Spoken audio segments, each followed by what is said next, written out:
جو انسان بہت زیادہ ٹھنڈے کمرے میں ہوتا ہے اسے ڈراؤنے خواب آنے کے چانس زیادہ ہوتے ہیں۔ جن لوگوں کے چہرے پر تل ہوتے ہیں وہ بغیر تل والے لوگوں کی نسبت زیادہ جیتے ہیں۔ سائیکالوجی کہتی ہے کہ آپ رات کو سونے سے پہلے جس کام یا انسان کے بارے میں زیادہ سوچتے ہیں آپ اسے دل سے پیار کرتے ہیں۔ بیمار معاشرے کا المیہ یہ ہے کہ والدین کو بیٹی بیانے کے بعد بسانی بھی خود ہی پڑتی ہے۔ بھروسہ کرنے میں بہت احتیاط کیجیے کیونکہ شیطان بھی پہلے فرشتہ ہوا کرتا تھا۔ پریشانی اور آسانی ایک ہی سکے کے دو رخ ہیں۔ پریشانی ہو تو فکر کرو، آسانی ہو تو شکر کرو۔ کچھ لوگوں کو اونچائی پر جانے کی اتنی جلدی ہوتی ہے کہ وہ چھوٹے لوگوں کا ہاتھ پکڑنے کی بجائے بڑے لوگوں کے پاؤں پکڑنا شروع کر دیتے ہیں۔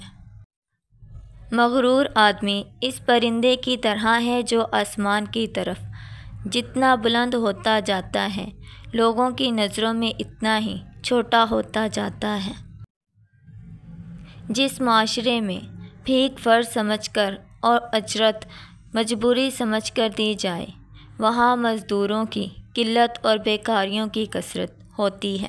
طاقت اور جہالت دونوں کسی دلیل کو نہیں مانتے۔ کچھ لوگ زندگی کے اس مقام پر ہوتے ہیں جہاں پسند تو بہت کچھ ہوتا ہے مگر چاہتے کچھ بھی نہیں۔ سوچو انسان کتنی بے اعتبار مخلوق ہے، ایک فرشتہ دائیں جانب اور ایک بائیں جانب۔ یہ مرد کا المیہ ہے کہ وہ عورت سے ہمیشہ محبت کرنا چاہتا ہے لیکن پرکشش اس لیے کہ صرف حسن ہوتا ہے وہ ہمیشہ نہیں رہتا۔ آپ واپس ماضی میں جا کر شروعات کو تبدیل نہیں کر سکتے لیکن جہاں آپ ہیں وہاں سے آغاز کر کے انجام کو ضرور تبدیل کر سکتے ہیں۔ جب باپ کو پیسہ کمانے سے اور ماں کو بناؤ سنگھار سے ہی فرصت نہ ہو تو بچوں کی تربیت صرف زمانہ ہی کرتا ہے۔ کل ایک انسان مجھ سے روٹی مانگ کر لے گیا اور کروڑوں کی دعائیں دے گیا، پتہ ہی نہ چلا کہ غریب وہ تھا یا میں۔ ایک وقت ایسا بھی آتا ہے جب دل سے ساری خواہشیں ختم ہو جاتی ہیں اور دل چاہتا ہے کہ بس وہی ہو جو اللہ چاہتا ہے۔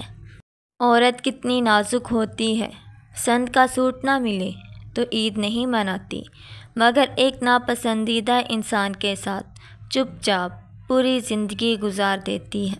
مجھے بچپن کا وہ وقت کبھی نہیں بھولتا کہ جب گھڑی کسی کے پاس مگر وقت سب کے پاس ہوتا تھا۔ چاپلوسی کرنا کوئی آسان کام نہیں، ہنر چاہیے آدمی سے کتا ہونے کے لیے۔ زندگی جینے کو اس وقت ملتی ہے جب جینے کی خواہش ختم ہو چکی ہوتی ہے اور جب ہم زندگی جینا چاہتے ہیں یہ دور کھڑی مسکرا رہی ہوتی ہے۔ ہم عشق کی آخری نسل ہیں، ہمارے بعد جسموں کی بھوک ہوگی۔ عمل کے بعد نتیجہ نیت کا نکلتا ہے اور لوگ سمجھتے ہیں قسمت کا قصور ہے۔ صرف اذان سے ہی پتہ چلتا ہے کہ ہم ایک اسلامی ملک میں رہتے ہیں ورنہ چاروں طرف جھوٹ اور فریب کے سوا کچھ نہیں ہے۔ زندگی میں بہت سی غلطیاں ہوئیں لیکن جو غلطیاں لوگوں کو پہچاننے میں ہوتی ہیں ان کا نقصان سب سے زیادہ ہوتا ہے۔ زندگی کی سچائی کو سمجھنا کوئی مشکل نہیں۔ جس ترازو میں دوسروں کو تولتے ہو کبھی خود بھی اس میں بیٹھ کر دیکھو۔ انسان اپنی زندگی میں گزرتا ہوا وقت تو نہیں دیکھ سکتا لیکن اس گزرے ہوئے وقت میں بہت کچھ دیکھ لیتا ہے۔ صبر کی انگلی پکڑ کر اتنا چلو کہ راستے بھی حیران رہ جائیں۔ کچھ لوگوں کو زندگی ایسے مارتی ہے کہ موت بھی حیران رہ جاتی ہے۔ قسمت کھیل نہیں کھیلتی، بعض اوقات انسانوں سے کھیل جاتے ہیں۔ صبح اٹھنے والوں اور سورج نکلنے کے بعد اٹھنے والوں میں اتنا ہی فرق ہے جتنا کہ کامیابی اور ناکامی میں ہے۔ اگر ہمیں سننے سے زیادہ بات کرنے کی ضرورت ہوتی تو ہمارے دو منہ اور ایک کان ہوتا۔ دو منہ والے سانپ سے تو بچنا شاید ممکن ہے، لیکن دو منہ والے انسان سے بچنا بہت مشکل ہے۔ حاصل کی ہوئی چیزوں کو تو انسان خود رکھ کر بھول جاتا ہے، لیکن محرومی اپنا احساس بار بار دلاتی ہے۔ پوزیشن صرف پہلی ہوتی ہے، دوسرے نمبر پر آنے والا ہارنے والوں کی فہرست میں پہلے نمبر پر ہوتا ہے۔ کچھ لوگ دوسروں کو پتھر اور خود کو نرم دل سمجھ لیتے ہیں، مگر وہ یہ نہیں جانتے پتھر پتھر ہی رہتا ہے مگر دل بدل جاتے ہیں۔ ایک سمجھدار آدمی سب کچھ نہیں جانتا، صرف بیوقوف ہر بات جانتے ہیں۔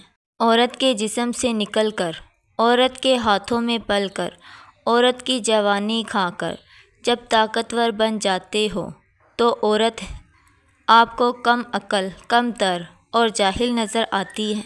بچپن کے کھیل ختم ہوتے ہی نصیب کا کھیل شروع ہو جاتا ہے۔ اپنی شخصیت پر سرمایہ کاری کیجیے، منافع آپ کو حیران کر دے گا۔ کچھ لوگ سارے الزام اپنے سر لے کر قسمت کو معاف کر ڈالتے ہیں۔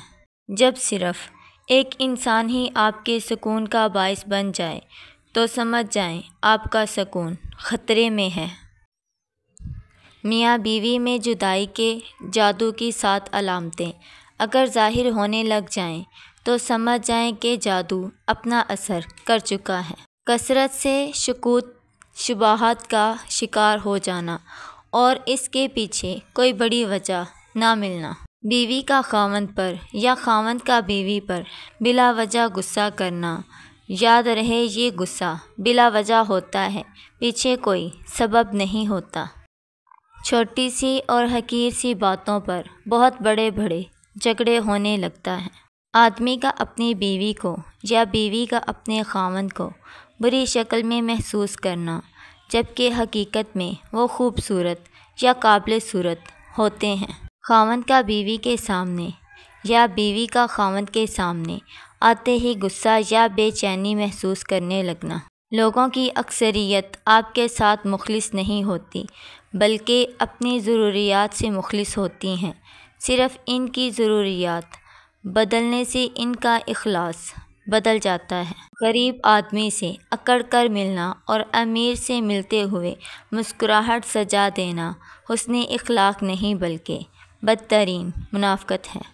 آپ جسے محبت سمجھتے ہیں وہ محبت نہیں ہوتی، بس سامنے والا شخص خود کو مصروف رکھنے کے لیے آپ کی زندگی میں آتا ہے، آپ کو اپنا عادی بنا کر پھر ہر پل تڑپانے کے لیے چھوڑ جاتا ہے۔